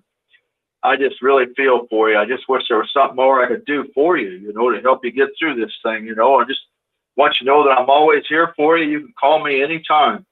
You know, I'll always do my best to listen to you and try to lift you up all that I can. Well, thank you, Thomas. That means a lot to me. I appreciate it. You bet. I really mean that too, because that could happen to anybody. I just really feel for you. I know it's be kind of tough. It really will, but I think as long as we just keep helping you along and you keep striving ahead, I know that's what she would really want for you, to just, you know, go on and make the best of it. And time will help heal, you know, and prayers and everything. We're always here for you, anything we can do. Well, thank you so much, brother. You have a good night, Thomas. Yeah, anytime. Too. All right. Eric, can I ask you something? Yeah, is that else? window? It broke up a little bit. Sorry about that. Go ahead. Yeah, no problem. I know that at this time it's going to be financially very hard for you, and I was wondering if somebody wanted to do a GoFundMe to support you, because things get very expensive at this kind of a situation. Like, would that support you? Would that help you through this time? It would, of course, but I'm not asking that of anybody. I've always been a kind of a prideful man, I guess. I wouldn't reject any help, but I'm not asking for that, you know. Exactly, which is why I was asking you. But yeah, I just wanted to check in. I wouldn't reject help, but again, I wouldn't put that on the people. But thank you though. Okay, I was just wanting to check in. Thank you. Yeah. And I'm just here, hon. That's all. I'm here. Thank you so much. Yeah, in fact, let me step in here for a second as well. What we could do, it's very, very difficult when a person dies and, you know, your mind just can't get things together. Finances can be very, very difficult at that time. So what we got going here is Eric, I'm sure, could use some help, and he is a man that would never ask for it. But what we could do is, if anyone's interested in it, Eric does have a PayPal account. And if you'd like to have Eric's email, you can write me at jwworldnews@gmail.com. jwworldnews@gmail.com. And I can send you his email. And if you have a PayPal account, it's very easy to send money through PayPal. And anything, it doesn't have to be a whole lot of money, or whatever you can do. But, you know, enough people help them a little bit. I think it could get them over the hump here a little bit. That's what I wanted to say. Yep. Thank you, Rick. Well, you're on it with us if anyone else has anything to say. Can I say something, Eric? Sure. Thank you, Audrey. Go ahead, Audrey. Just how proud Jehovah God must be of you, because when everybody else left her, you were there. Yeah, I was. I'm actually really proud of that. I stuck by her side. Through difficult situations too, but I'm a very loyal man, especially to my loved ones. I don't. That's why I told my mother we fight for our loved ones, and she looked at me cross-eyed. It's just that people don't get it. I'm a very passionate man too. But yeah, thank you, Audrey. I appreciate that. I just want to say that I'm really appreciative of you and your family. I watched you guys on Ruby's show for Thanksgiving, I think, and I didn't involve myself maybe with just some comments here and there, but I watched the show and I always feel lonely in the holidays, and I just felt so happy watching your kids and Ruby's kids all interacting, and just you guys talking about food and what you made. And you have a beautiful family, and you're all beautiful people and good Christian people. Thanks for supporting me. Well, you guys have been another whole family unit for us too. You know, everybody here, the way it all works out, it's just really cool. Cool. Thank you, Audrey. I wonder how Ruby's cousin's macaroni and cheese turned out. How about it, Ruby? No, she might not be here with us. Oh, she said it in comments, I think, maybe. Oh, okay. I see it now. We do have Chicago on the telephone line. Chicago, go ahead. Hey, Eric, this is Stefan. I just wanted to extend my condolences. Really sorry to hear about that. That's a terrible way to start the year. But as everybody has said on the comments, you know, we're a different type of family. We're going to be here for you to support you. I was going to ask if there's a way to reach out to you kind of during the week, just to check on you. But now that I know Mr. Farron has your email address, I'll email him. So if you see an email from Stefan, you'll know that's me. Okay, buddy. I appreciate you so much, man. We should talk sometime. Try to exchange numbers because, like, I always love your comments, man. You're a cool guy. But I feel like you and I have some similarities. Like, yeah. Oh, what's that? When I email you, you'll have my contact information, and feel free to use it anytime you want. Yeah. Thanks, Stefan. You rock on, brother. Not a problem. All right. No, you too. You too. Yeah. We're here for you. Thank you, sir.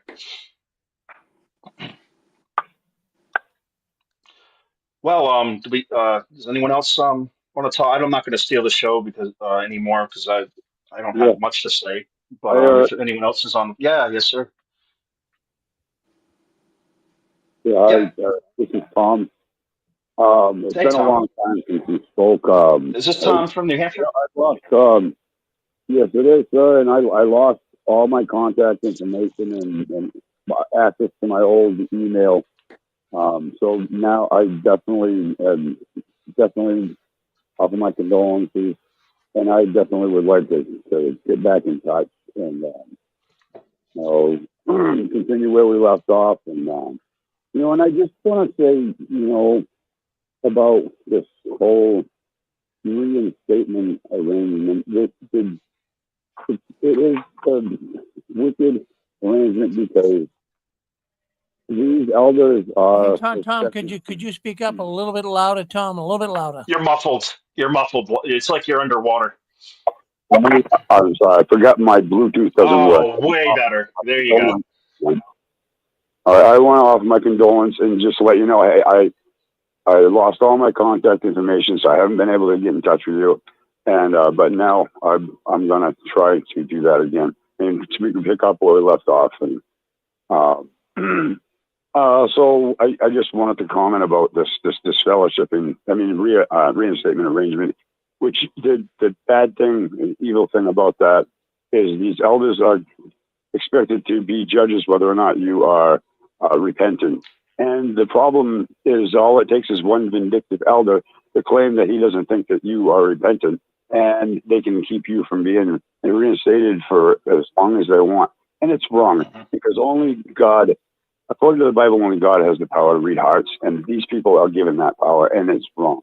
So you have every right to be totally pissed about that, and I am too. And another thing, yeah, you're right. Yeah, it's bullshit. Bullshit. It is. That's exactly what it is, Tom. Accountable. They should be held accountable. And another thing is, I've had some health problems recently, and if it wasn't for the blood plasma treatments, I probably wouldn't be alive today. So, it is totally bullshit that these people are not allowed to have this modern technology, which is safe and proven. And, it's just, there are so many things wrong about this organization that, we'll talk about that later too, but I wanted to say that, I probably wouldn't be talking to you today. Basically, last month was touch and go for me. And if it, like I said, if it wasn't for blood plasma, I would definitely not be here. So, F that organization, really. You know what? I really, and if anybody has a right to be totally pissed, you do. So, anyways, again, I know it's a tough time, and really look forward to touching base with you again. And I know. Yeah, thanks, Tom. And you're right. And you know what? It's getting to the point where it's getting dangerous for people to be in Watchtower because I'll admit, I'm just going to admit normal feelings that people go through this, and I didn't mean any of it. But at the time, those elders were calling me, what is it? Uh, I forgot what they call you when you swear. Abusive speech, and not letting my wife back in. At some point, yeah, I wanted to show up at the Kingdom Hall and go postal. I mean, really, I even thought about it. Like, not really thinking about it, but like, gee, it'd be nice to show up with like anything that I want to buy here in Tennessee and go up to the Kingdom Hall and take out the elders. Now, you come back to reality and you go, what the heck am I saying? And you never, it's just a thought that you had. But imagine someone who doesn't reject those thoughts and that goes along with it. And we've already seen it. We've seen bombings and shootings. And I can just attest that I understand and I don't condone it. And if anything, I curse those people that do that because they're hurting innocent lives. But I understand why this is happening. They're creating too toxic of an environment, and an environment that people can't handle the trauma and the abuse. But anyways, who else wants to talk or has a comment that wants or something to say? Hey there, Eric. Hi. It's Dan and Angela. How you doing? Oh, hey Dan. Hi Angela. How you guys doing? Hey, good. Hey, good. We just wanted to say we're sorry, Eric, for your loss, Desiree, and it's really sad. It's really sad, and our hearts go out to you. And you know, it's so true what you said about Watchtower and you know the heartlessness. When my brother died, they were going to show pictures. They said of him, and they didn't. They showed Watchtower advertisements and asked me if I was coming back to the truth. And I was like a time bomb. You know, I didn't blow, but I did sort of. But I was like, how dare you? I hadn't seen any of my relatives since they were up to my fucking knee. And I saw them on there and their hair was gray. Wow. I tell you, it's just awful how they treat like funeral arrangements and stuff like that in this organization. You know, that's why I was moved today because I did a video today.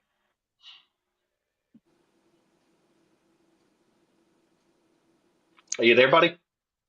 And yeah, and you're coming in and out. I think it's like sometimes it yeah, comes I know. in clear and then there's nothing. Okay. Yeah, but anyway, it had to do with my family. When I left the witnesses, I walked into the same thing. I walked into a mother-in-law that looked me in the face and said, "I disown you," because I wasn't Messianic. And then my father-in-law abandoned me because I wasn't Seventh-day Adventist. And my video today was, if your love doesn't extend past your religious beliefs, you don't know God. Because God's love. Yep. Amen to that. And the governing body is not the law. Jesus is the law, Dan. Yes, amen, Eric. Eric, you know, sometime I'd like to tell you this story when you get a chance. Maybe it's not right. Ahead, it's incredible. Later, her name was Anita Morjani was her name. Wayne Dyer kind of made her popular because he put her on his stage and had her tell what happened. But anyway, no, that's the wrong word. That was Immaculate. Never mind. That wasn't the right story. But yeah, Anita Morjani was Wayne Dyer's thing too, right, Dan? Anyway, amazing woman. And she wrote a book called Dying to Be Me. And she was a Hindu woman. And she was raised with her parents who were Hindu, but she wasn't raised with the community, so that she was what they call domesticated. So she was made to be a proper wife for a husband in the Hindu community. But her dad chose to put her in public school for some reason, so she became unmarriageable. And anyway, the family, the whole group, the whole community rejected her, and so it ended up that she her father was humiliated, embarrassed. She would never be able to be married. Anyway, long story short is she ended up going and getting a job in the world, and lo and behold, a guy that was working there was also a rejected Hindu. So they got married, but she just could not shake the shame and humiliation that she had experienced in the Hindu community, so much so that her body just became emaciated with massive holes all throughout her body. And the doctor said at one point that if we could manage to keep her alive and get her through this, well, it's going to be massive operations to fill all these holes in. I don't even know where we're going to get all the skin and whatnot to fix it. But anyway, they had mentioned that. Well, anyway, she finally did. Just her body was just completely gone, and she died. And anyway, she experienced an experience of going into heaven, and she could see in the room everything that was going on. And her brother quickly coming he was in another country, flying as fast as he could to get there to be with her before she died. And her mother in the chapel crying, and her dad in the hallway talking with the doctors, and they were saying all this negative stuff. And she knew everything everybody was saying and everything everybody was doing. And she had an incredible experience. But when she went up into heaven, her dad had already died at the point that she died. So she saw him up there, and he wasn't at all mad at her. He was thrilled and just so happy to see her. And there was no judgment, no sadness, all the guilt, all of it. It just washed away. And so anyway, there came the point where she was told that the Lord said, do you want to go? You can go back if you want to, but you don't have to. But if you don't go, then your husband will leave and come soon with you. And so she said, I'm going to go back. So she went back and told everybody everything that she witnessed and saw and all the goings-ons when she was, dead. And anyway, God also said that if you go back, your body's going to heal really quickly. And you know what? Within just a matter of, days, it seemed as though her body just completely filled in all the holes, everything. She got out of the hospital really, really super fast, and she survived. And now she goes around telling the whole world about really the love of God and how good he is, and just how she was just dying to be herself, because they would not let her be herself because she wasn't living up to their expectations of what they felt God expected. This is not even Jehovah's Witness. This is Hindu. It's in so many religions, but I just thought it was interesting, that Desiree could not shake the shame of all the crap from the family and her parents and the church, and it was just too much. Just like, she was absolutely in love with her husband, Anita Morjani was, but she couldn't shake that deep, deep, deep down shame and destruction that was just killing her. So anyway, I just wanted to tell you that, it's just another story in the realm of what this religion can do to your marriage and your life and your body and your mind. It creates the problems in your body and all of that. So anyway, I'm so sorry, Eric, for all that you've been through, and I hope that you can turn it around and just get through it in a beautiful way that will be meaningful and make a difference in this world. I really do. Thank you so much, Angela. And thank you, Dan. You guys are awesome. I love always talking to you. And, even they have smaller numbers, but I believe is it called Worldwide Church of God? Is that it that you were a part of? Yeah. Yeah, they're just as destructive as Jehovah's Witnesses. But the problem with Jehovah's Witnesses is, well, supposedly there's 9 million of them now. And that's, you know, and then you have the LDS, and they're not. I don't think they're quite as bad with their shunning, but they're just as wackadoo as that religion. And they have 16 or 17 million members, and then a small amount in Scientology. It's all these cults that are really bringing the problem. Because if Jehovah's Witnesses compare themselves to the Catholic Church all the time and throw them under the bus, but the thing is that the people of the Catholic Church did not put up with the child sex abuse claims. So what happened to the Catholic Church? Let's do a little history lesson. Not that it was that long ago. They had to sell a lot of assets, right? Probably some gold and silver that they have in the Vatican, or some churches that they lost. They sent out money to the people, and the Pope gave a public apology. At least there was recognition of it. People, they bash the Catholics all the time, but the Catholics demanded, justice. And Jehovah's Witnesses go, no, no, no, no, it doesn't happen. No, we don't have a problem. Nope, nope. And that's enabling the creepers.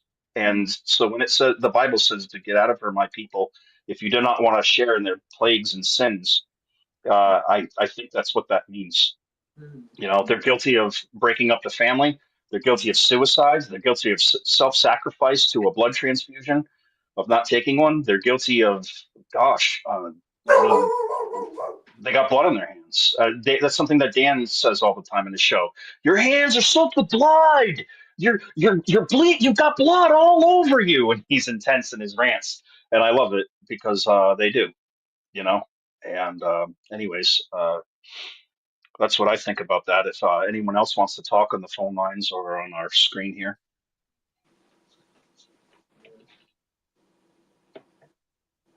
Eric? Oh yeah. Hi, and I just wanted to let you know I was listening like a lot of people are, and I'm so proud of you and grateful that you're sharing what you're going through. I'm pretty sure I couldn't do it. And the thing I appreciate the most among all the things that you've said is that you illuminated so much of what poor Desiree endured as a small, beautiful spirit child. And yet she always had that loving heart, and the love, was so pure. And I can just feel the evil hating her for her love and for her beautiful, pure spirit. And I really feel like the wicked energies of those that we know that exist use the evil in these people's heart to just hurt her and tear her down.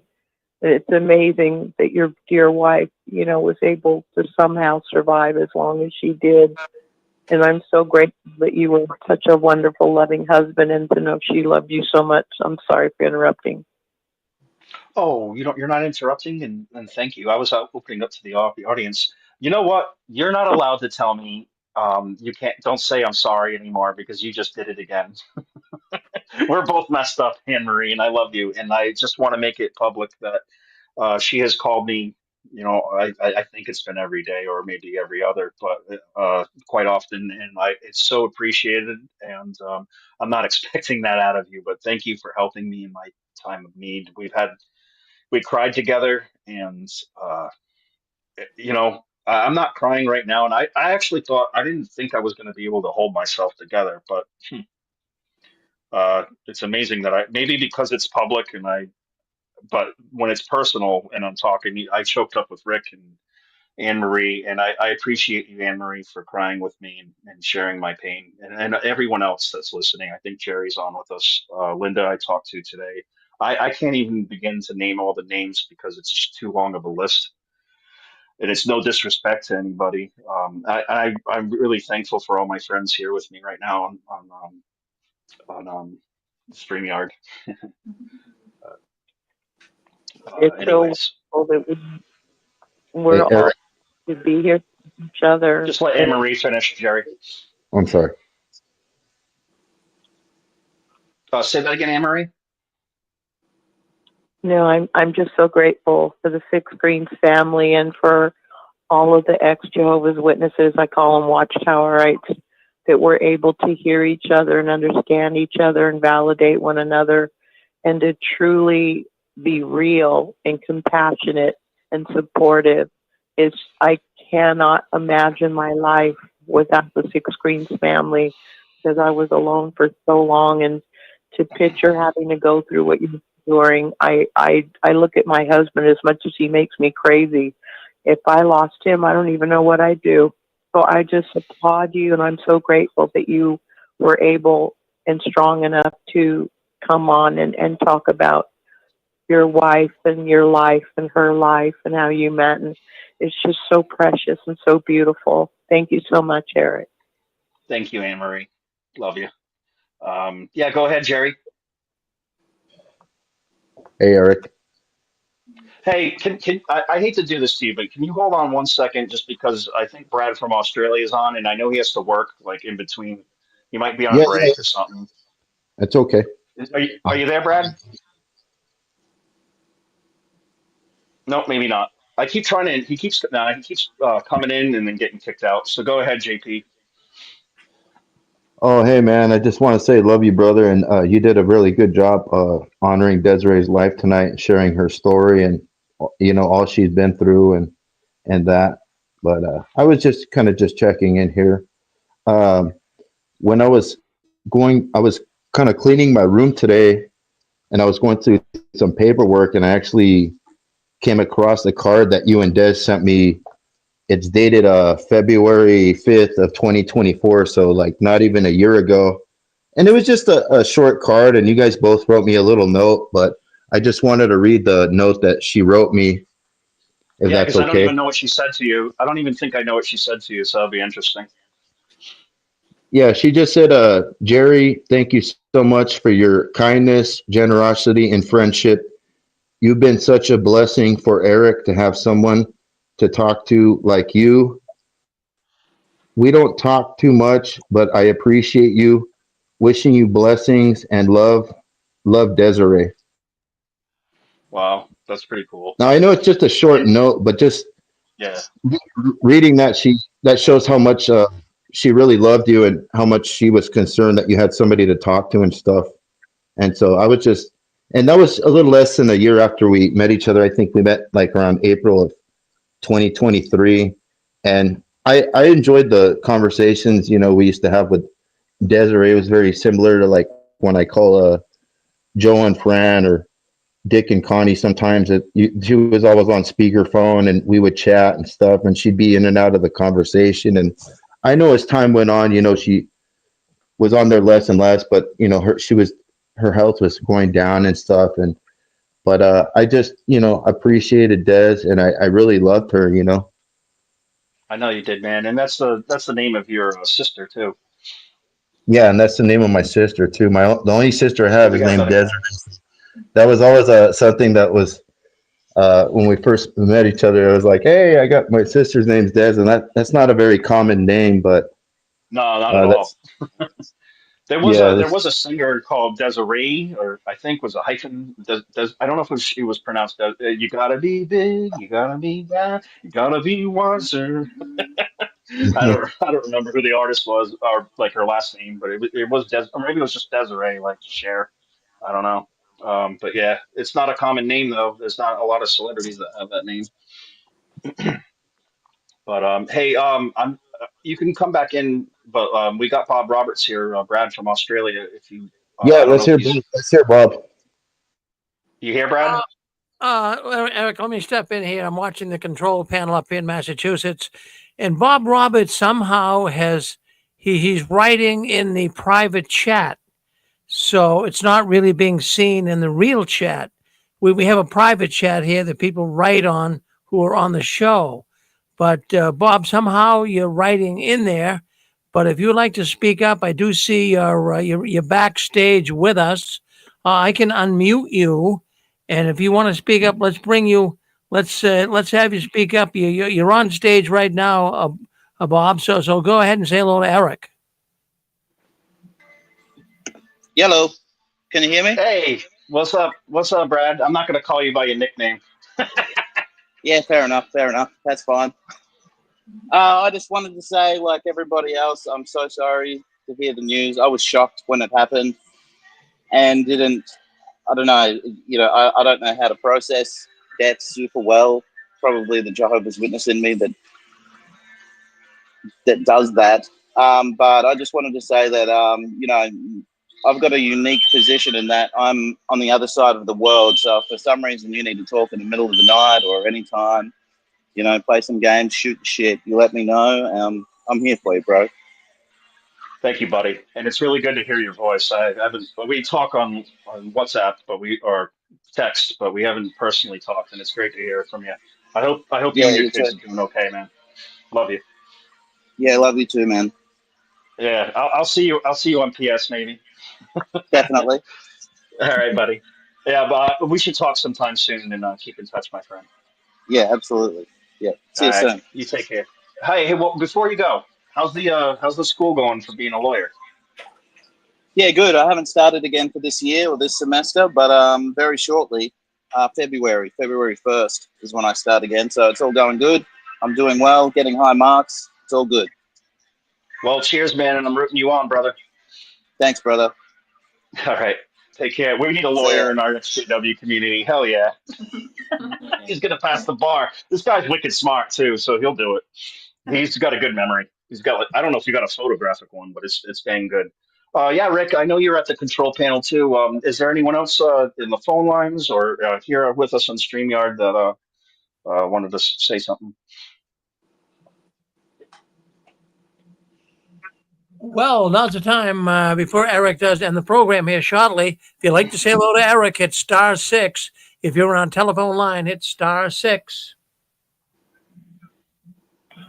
Yeah, hello, Eric. Yes, sir. Yeah, I don't call in too often because I don't stay up this late at night too often. But yeah, I want to wish you my condolences, and my heart goes out to you for the loss of your wife and so forth. I know that it must be a lot of sadness in the air right now, and it was a tragic loss for everybody here. So my sincere sympathy and my heart goes out to you and so forth. So God bless and be with you, and we hope that life can go on, you know. Definitely. You know, carry it on. So thank you. Is that Ken from Michigan? I appreciate your call, buddy. yeah, I'm Ken from Michigan here. I don't Yeah, call in. I know your name. I like your comments, and you do a good job on Rick's show. And I was just going to say that I know you so well, at least your voice and your mannerisms, and you say so forth a lot. And my wife and I used to joke, don't take it personal, but we used to joke around saying we could do a drinking game every time he says so forth. Don't take it personal. I say wicked all the time. I repeat the same words all the time too. And she was just she had a funny personality. She was a good, she was a really funny woman. She was great at cracking jokes and just busting people's beans. But yeah, I think we'll probably come to a close like in a few minutes or so, or the next 10 minutes or so. But if there's anybody else that wants to talk or say anything, I'm here for you. 925. You're on with us. Go ahead, 925. Nope, your phone line. We'll have to put it on pause for a second, folks, while Rick restarts the phone lines. But if yeah, sorry about that.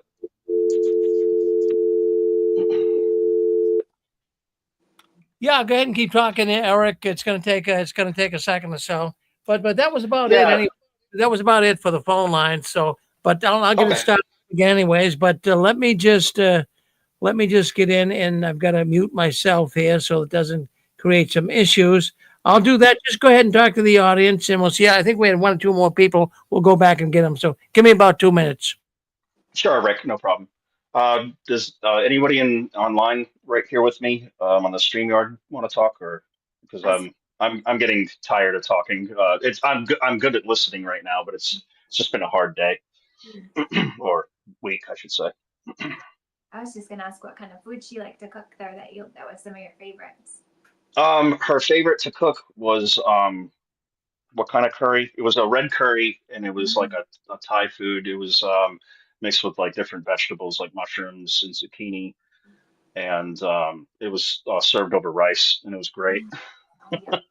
That was her favorite dish. Thai food was her favorite food, and she learned how to make Indian food, Thai food, and I learned that from her too. And I'm the one that learned Chinese food, and she was really good at creating meals and like making cool different like duplicate meals from it almost like she'd get like on a lazy night get a rotisserie chicken, and that would be our meal with a salad or whatever. But then like with the leftover chicken, she would make those killer chicken salad sandwich with like relish in it and mayonnaise and slice of tomato. Like people used to look at my meals when she did make them for me at work when she had time, and they're like, "Damn, man, your wife's a good cook. She makes some really killer sandwiches and macaroni salad." And she didn't learn it from home, but she just when she moved to New England, she loved our culture, and I think what ended up being her favorite food for me to make her, but she couldn't have it at the end because the hot sauce was killing her. But she liked when because we became pescatarians, and I still eat a little meat here and there, but not much. Very like 90% veggies and seafood. But in replacement of buffalo chicken sandwich, I use cauliflower, and I would like make little like drumlets of them or whatever, like cut them into quarters or pieces and bread them and fry them, and then you toss them in homemade buffalo sauce and put it on a bun with pickles and whatever, and it's just delicious. And she liked it a lot, and I don't know why that was her favorite meal for a long time. But she just loved culture. She loved Portuguese food. She loved she loved for some reason she really liked Thai, like the culture too. Like I think they say when they greet each other, it's different for male or female, so I don't know which one it is, but they go like this and they sawami ka. And my wife did that to a woman that's from Thailand, and at the restaurant that we went to all the time, and she like blew up with like just good feelings and like happiness because she respected her culture. And that's who Desiree was. She always liked to make people feel comfortable in their atmosphere and environment. And she was just a very good, nurturing woman. If she ever had children, she would have been an incredible mother. 925, you're on with us. 925, go ahead, speak up.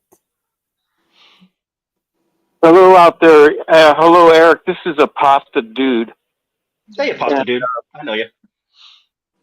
Yeah, yeah. I just have to extend my deepest sympathies. I got a real soft spot for the whole grief process because of some very dear ones that I've lost. But that's not the emphasis here. You know, we should be thinking about you and your wife.